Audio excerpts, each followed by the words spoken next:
আসসালামু আলাইকুম। সবাই কেমন আছেন? আশা করি সবাই ভালো আছেন। যারা অনলাইনে যুক্ত হচ্ছেন বা হবেন, সবাইকে স্বাগতম। আজকে আমরা যে বিষয় নিয়ে আলোচনা করব, তা হলো আপনারা অবশ্যই ব্যানারে দেখতে পেয়েছেন যে আমরা আজকে কোন টপিক নিয়ে আসলে আলোচনাটা করব। আমরা অনেকেই ফেসবুকে অ্যাড চালাই, কিন্তু ফেসবুকের ৬ টা অবজেক্ট থাকে। ওই অবজেক্ট সম্পর্কে আমরা অনেকে জানি না বা অবগত না। কখন কোন অবজেক্টটা আসলে ব্যবহার করতে হয়, কোন অবজেক্ট থেকে আসলে রেজাল্ট পাওয়া যাবে, আজকে সেই বিষয় নিয়ে আপনাদের সাথে আলোচনা করব। আপনি যদি একটা ক্যাম্পেইন চালানোর সময় অবজেক্ট ভুল সিলেকশন করেন, তাহলে কিন্তু আপনার সেলস কিন্তু আর আসবে না, বা মেসেজ চাইলে মেসেজও আসবে না। এটা ভুলের কারণ হলো অবজেক্ট। তারপর অনেক ক্লায়েন্ট আছে যারা কাজ করেন অনলাইনে।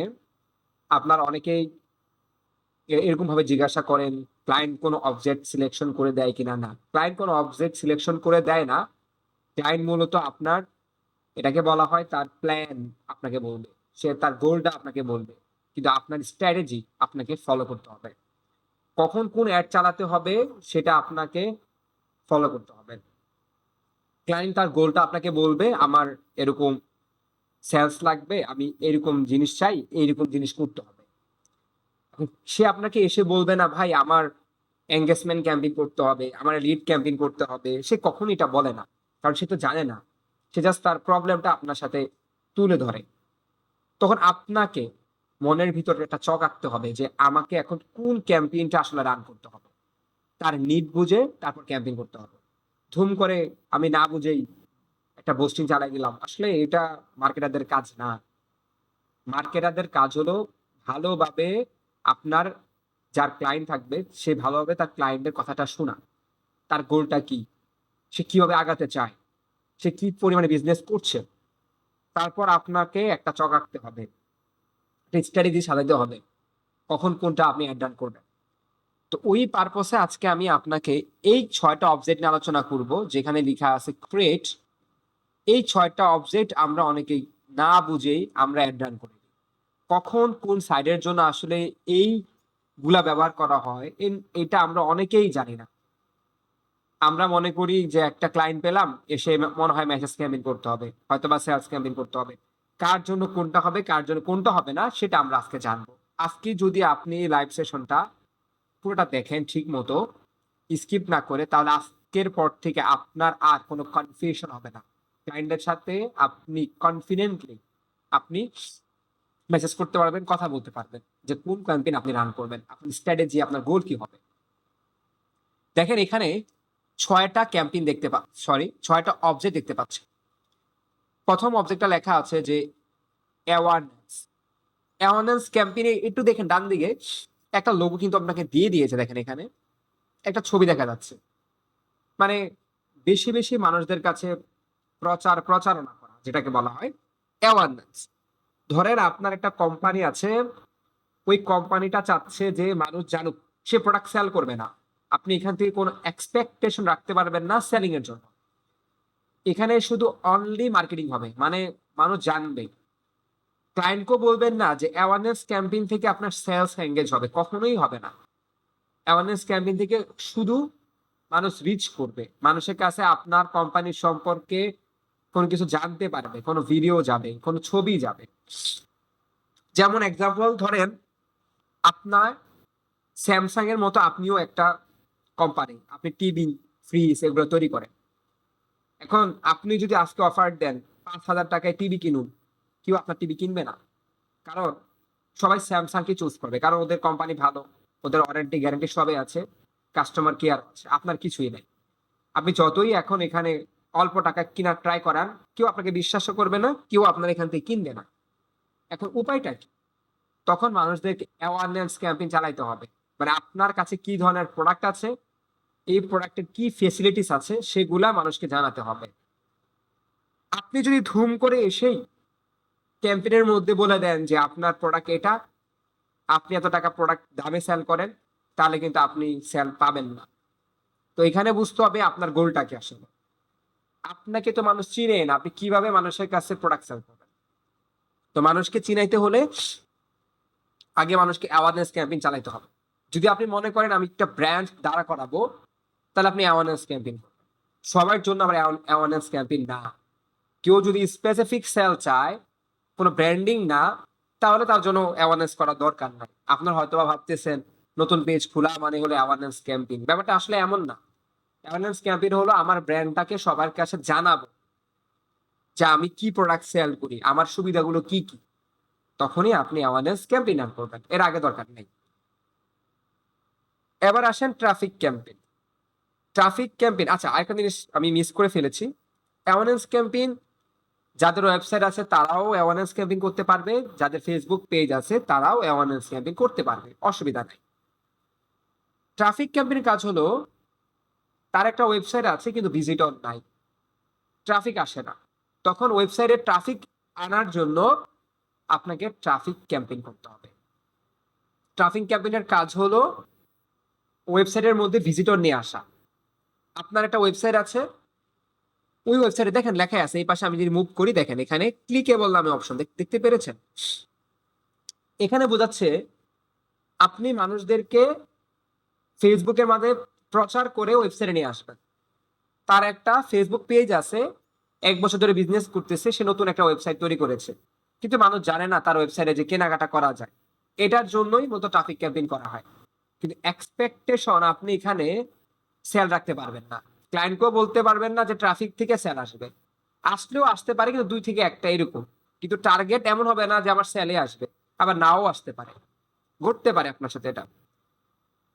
এটাতে বোঝাচ্ছে যে মানুষের কাছে আপনার ওই ওয়েবসাইট সম্পর্কে জানতে পারবে, আর ওয়েবসাইটে এসে ভিজিট করতে আসবে, ক্লিক করতে আসবে। গেল এটা। এঙ্গেজমেন্ট ক্যাম্পেইনের কাজ হলো মানুষদেরকে আপনার কোনো পোস্ট বা কোনো ভিডিওর মধ্যে এঙ্গেজ করানো। হয়তো বা লাইক দিবে, নাহলে কমেন্ট করবে, নাহলে শেয়ার করবে, নাহলে একটা মেসেজ দেবে। মোস্ট অফ পিপল যেটা করে সেটা হলো এঙ্গেজমেন্ট ক্যাম্পেইনটা রান করে। কেন এঙ্গেজমেন্ট ক্যাম্পেইন করে? ওরা মনে করে এঙ্গেজমেন্ট ক্যাম্পেইন দিয়ে আসলে সেলিংটা ক্রিয়েট হয়। এটা আসলেই ফলস। এঙ্গেজমেন্ট ক্যাম্পেইন দেখবেন আপনার যারা বিজনেস করতেছেন আজকে এটা মিলাবেন আমার কথার সাথে। 100 মেসেজ করলে একটা অর্ডার আসে, মানে আপনি সারাদিন 800টা মেসেজ করলেন বা 800টা মেসেজ রিড করলেন বা টেক্সট নিলেন, আপনি মাত্র দেখবেন অর্ডার পেয়েছেন 2টা বা 3টা। আপনার 8 ঘন্টা 9 ঘন্টা শেষ। তো মেসেজ ক্যাম্পেইন সেলসে কখনো এঙ্গেজ হয় না। মেসেজ ক্যাম্পেইন হয়তোবা যদি আপনি মনে করেন আপনার সার্ভিসটাকে জানাতে চান মেসেজের মাধ্যমে, সে বিস্তারিত জানতে চায়, তখন মেসেজ ক্যাম্পেইন করতে হয়। প্রোডাক্ট সেলিং এর জন্য কখনো এঙ্গেজমেন্ট ক্যাম্পেইন করবেন না। আপনি এঙ্গেজমেন্ট ক্যাম্পেইন করবেন অনলি সার্ভিসের জন্য। ধরেন আপনার কোনো ক্লিনিং সার্ভিস কোম্পানি, আপনি ডেন্টিস্ট, আপনি ডক্টর, এটার ভিতরে হোয়াটসঅ্যাপ ক্যাম্পেইনও করা যায়। তখন আপনি এঙ্গেজমেন্ট ক্যাম্পেইন চালাবেন।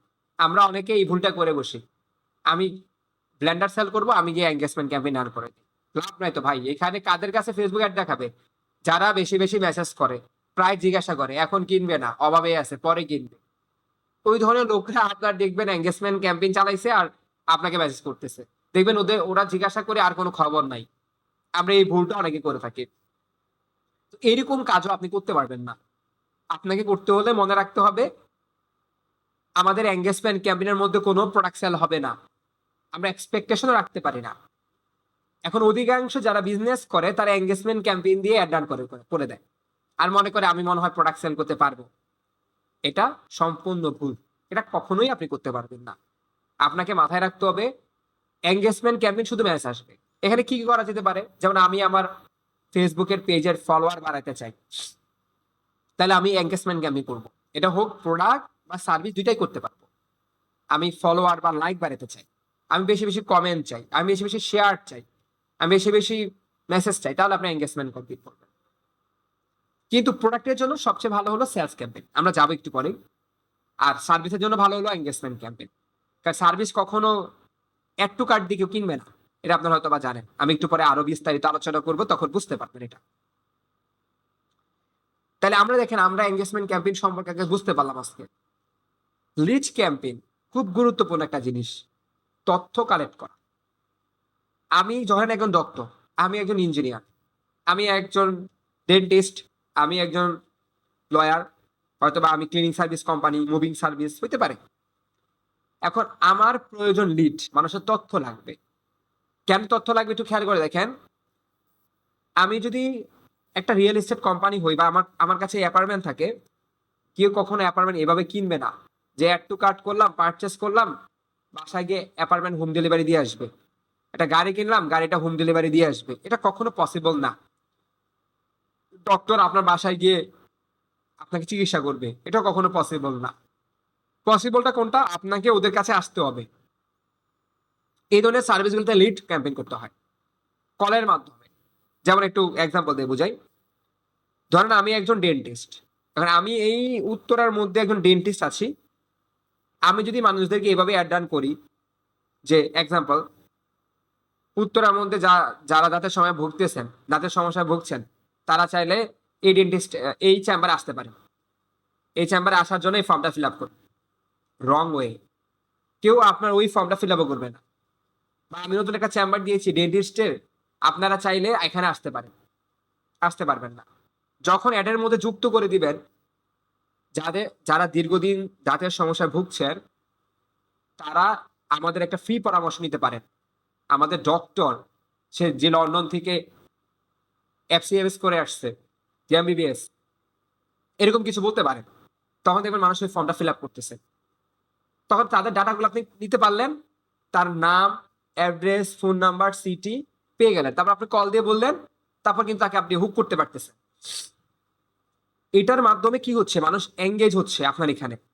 কারণ দেখেন, মানুষকে যদি আপনি ডিরেক্টলি আপনার কোম্পানি সম্পর্কে বলে ফেলেন, মানুষ কিনবে না। একটা প্রবলেম ধরে যখন মানুষকে কোনো ফর্ম ফিল আপ করাতে বলবেন, তখন কিন্তু মানুষ ফর্মটা ফিল আপ করবে। এখন এই ভুলটা আমরা করে থাকি। লিড ক্যাম্পেইন কখন রান করবো আমরা বুঝি না। লিড ক্যাম্পেইন তাদের জন্য যারা সার্ভিস সেল। সার্ভিস সেল ছাড়া লিড ক্যাম্পেইন করে লাভ নাই। আপনি প্রোডাক্টটা তো লিড ক্যাম্পেইন করে লাভ হবে না। আমি যদি প্রোডাক্ট সেল করি, তাহলে লিড ক্যাম্পেইন করে কি হবে? আমার সার্ভিস সেল। আমি রিয়েল এস্টেট কোম্পানি, আমি ক্লিনিং সার্ভিস, আমি ডেন্টিস্ট, আমি লয়ার, আমি প্লাম্বার, তাহলে আমি লিড ক্যাম্পেইন করবো।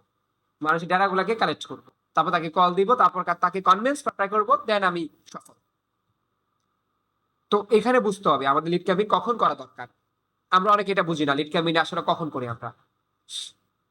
অ্যাপ প্রমোশন তখনই করে যখন মানুষ, তার এটা কোম্পানি চায় যে তার এখানে বেশি বেশি অ্যাপ ইনস্টল হোক, তখনই মানুষ অ্যাপ প্রমোশন করে। তাহলে আপনাকে অ্যাপ প্রমোশন তখনই করতে হবে যখন মানুষ বেশি বেশি তার এই অ্যাপ সম্পর্কে জানুক বা ইনস্টল করে, তখনই আপনাকে অ্যাপ প্রমোশন করতে হবে। এখন আসেন সেলস লাস্ট, যেটার জন্য সবচেয়ে বেশি মারামারি হয় পুরা ইন্ডাস্ট্রির মধ্যে। সেলস ক্যাম্পেইন করতে গেলে ওয়েবসাইট ছাড়া সেলস ক্যাম্পেইন করতে পারবেন না, ফুল স্টপ। এখানে আজ আর কোনো চান্স নেই। আপনার অনেকে দেখি সেলস ক্যাম্পেইন করে দিয়েছেন উইদাউট ওয়েবসাইট, লেখা আছে সেলস, ভাবছেন এটাই সেলস ক্যাম্পেইন, রান করে দিলাম, একটাও রেজাল্ট পাবেন না। কারণ এই সেলস ক্যাম্পেইন তখনই ভালো পারফর্মস করবে যখন কিনা আপনার ওয়েবসাইট থাকবে। যাদের ওয়েবসাইট নাই, তারা একই কথা, চোখ বন্ধ করে আপনি মার্কেটিং করতেছেন, যে মার্কেটটা ভিত্তিহীন, কোনো কাজে আসবে না। কারণ সেখানে ডাটা ট্র্যাক করা যাচ্ছে না। সেলস ক্যাম্পেইনের কাজ হলো ফেসবুককে কল করতেছেন, আমি আমার ওয়েবসাইটের জন্য বা প্রোডাক্টের জন্য সেলস চাই। সে ওই ধরনের পারফরমেন্স লোকদের কাছে নিয়ে যাবে যেখানে সেলসটা ক্রিয়েট হবে। এখানে কোনো মেসেজ আসবে না। এই যে তাদেরকে আমি একটা সাজেশন দিচ্ছি, যারা দীর্ঘদিন যাবত অ্যাড রান করতেছেন মেসেজ ক্যাম্পেইন করে, তাদের এইটা লক্ষ্য রাখেন। এই যে এই 8 ঘন্টা 9 ঘন্টা ধরে সারাদিন মেসেজ করতেছেন, ইভেন একটা ভার্চুয়াল অ্যাসিস্ট্যান্ট নিয়ে নিছেন মেসেজ করার জন্য, এটা পুরো ভুল। আপনি এটা না করে আপনার মেসেজ ক্যাম্পেইন বাদ দিয়ে আজকে থেকে সেলস ক্যাম্পেইন করুন। সেলস ক্যাম্পেইনের মাধ্যমে হয়তোবা কিছু টাকা খরচ বেশি হবে, কিন্তু একুরেটলি সেলটা পাবেন। আর পাশাপাশি আপনার সময়টাও বাঁচবে, খরচটাও কমে আসবে। প্রথম প্রথম যারা যখন সেলস ক্যাম্পেইন রান করে একটু খরচ বাড়ে। কারণ কেন? ফেসবুক আপনার টার্গেট অডিয়েন্স ধরতে পারে না। যেমন এক্সাম্পল, আমি ক্লিনিং সার্ভিস কোম্পানি, না আমি তো ধরতে পারতেছি না আমার টার্গেট অডিয়েন্স কারা। ফেসবুককে আমি কমান্ড দিচ্ছি, ফেসবুক অডিয়েন্স, এখন তো নতুন একটা আপডেট আসছে অ্যান্ড্রোমেটা, আপনারা হয়তো বা জানেন। ওই অ্যান্ড্রোমেটা কি করতেছে, কোনো অডিয়েন্স দেওয়া লাগে না, আমি যদি অডিয়েন্স খালি রেখি, সে কন্টেন্ট অনুযায়ী সে অডিয়েন্সদের কাছে ডাটা নিয়ে যাচ্ছে। তাহলে দেখেন, আমরা তাও 10 দিন 1 সপ্তাহ আমাদের ট্র্যাক করতে লাগে অডিয়েন্স গুলাকে। একটা ক্যাম্পেইন রান করে মানে এই না যে সাথে সাথে অনেক অর্ডার চলে আসছে। অর্ডার আসতে পারে, নাও আসতে পারে। হতাশ হওয়ার কিছুই নাই। 10 দিন 7 দিন অপেক্ষা করতে হবে ওই ক্যাম্পেইনটা ভালোভাবে ট্র্যাকিং করার জন্য। 10 দিন পর হবে আসল খেলা। এখানে আবার একটা কথা আছে, কন্টেন্ট ভালো না থাকলে আবার কাজ হবে না। আপনার কন্টেন্ট ভালো না, আপনি গামছার কাপড় নিয়ে এসেছেন গুলিস্তান থেকে, সেই ছবি তুলে মেরে দিছেন, বা ছবি দিলে আপনি দিয়ে দিলেন, হয়তো কথাগুলো একটু হার্ড হয়ে যাচ্ছে, চিন্তা করে দেখেন। তাহলে কখনো সেল পাবেন না, যতই ফেসবুকে টাকা খাবেন কাজ হবে না। সেখানে বুঝতে হবে আমার কন্টেন্টটা কতটা ভালো। ফেসবুক বারবার বলতেছে কন্টেন্ট দিকে আমরা ফলো করার জন্য, দেন আপনি সেলস ক্যাম্পেইন চালান, দেখবেন আপনি রেজাল্ট পাওয়া শুরু শুরু করছেন। তো আমরা তাহলে বুঝতে পারলাম এই 6টা অবজেক্ট সম্পর্কে। যদি আপনি 6টা অবজেক্ট বুঝতে পারেন তাহলে ইনশাল্লাহ আপনি যে কোনো ক্লায়েন্টের কাজ করতে পারবেন। সেলস ক্যাম্পেইন যখন করবেন সেখানে শুধু অনলি প্রোডাক্টের জন্য, কোনো সার্ভিস বা কোনো আমরা যে সার্ভিস সেল করি তাদের জন্য সেলস ক্যাম্পেইন হয় না। সার্ভিসের জন্য শুধু অনলি লিড ক্যাম্পেইন আর মেসেজ ক্যাম্পেইন করি। সেলস ক্যাম্পেইন তাদের জন্যই করি যারা প্রোডাক্ট সেল করে। সার্ভিসের মধ্যে হয় যদি তারাও যদি কোনো মিশনারি প্রোডাক্ট সেল করে তখন আমরা সেলস ক্যাম্পেইন করে দিই। সকল ক্লায়েন্টের জন্য হয় না। আবার তাদের যদি ওয়েবসাইটের মধ্যে ওইরকম ভাবে আমাদের কাজ করতে হয় লিডের জন্য, তখন আমরা এটা লিড ক্যাম্পেইন রান করি ট্র্যাকিং এর জন্য। তো এগুলো অ্যাডভান্স জিনিস, এগুলো নিয়ে একদিন আমি আলোচনা করবো ফেসবুকের মধ্যে, কোনো একটা লাইভে আসবো। আজকে এতটুকু পর্যন্ত থাকুক, সবাই ভালো থাকবেন। আর যদি জানতে চান আমাকে জানাবেন নতুন সেশন কি নিয়ে আসতে পারি, কমেন্ট করে জানাবেন। ইনশাল্লাহ ওই সেশনটা আমি নিয়ে আসার ট্রাই করবো। এই বলে আজকে লাইফ টাইম শেষ করতেছি। সবাইকে ধন্যবাদ। আসসালামু আলাইকুম।